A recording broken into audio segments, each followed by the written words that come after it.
people and agents that we have there, also what we can do in defensive measures to counteract what they're doing, but also using our own technology in ways to interdict their drones, but also to shut them down, potentially take control of them, and land them ourselves. So we'll use all of those opportunities to make sure that we're on top of it. But that's one thing that I think the American public needs to realize, and that everyone needs to grasp a hold of, is that technology isn't just on the good guys' side, that the bad guys are using it too.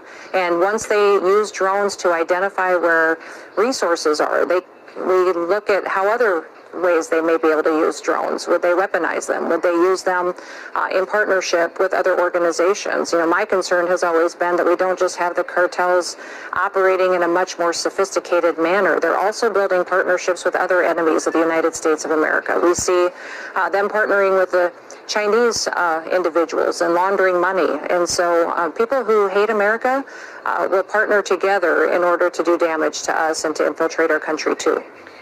I smile when you bring up the technology because, of course, you're the United States government. You have technology to take control of their drones and land them wherever you may like. You don't shoot them down with a 12 gauge, the way I might have imagined it. But that being said,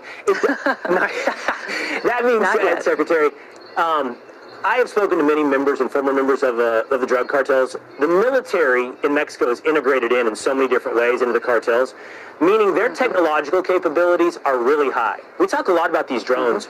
What other technologies are they employing, if not from their own military, like you point out, from the help of people like the Chinese military, perhaps? What are they doing that we're not even aware of that would blow our minds in terms of how sophisticated?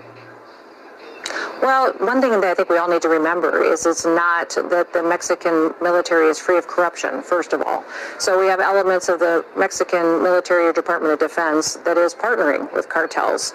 And we also see them using apps in how they process and facilitate people, human trafficking, drug trafficking, but also exchange of money, how they utilize some of our systems against us, and then scanning technologies and really distribution processes, which are extremely sophisticated. So we have to stay in front of them. If you can think of a technology that's out there in the dark web, or communication devices that are utilized by the largest companies in the world and by those involved in the development of new technologies in the business side, the cartels are accessing that as well. And remember, they have no limitation to the amount of funds and resources they can pour into it, or bad actors who want to partner with them to proliferate these drugs.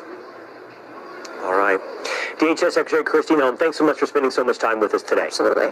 You bet, Will. Have a great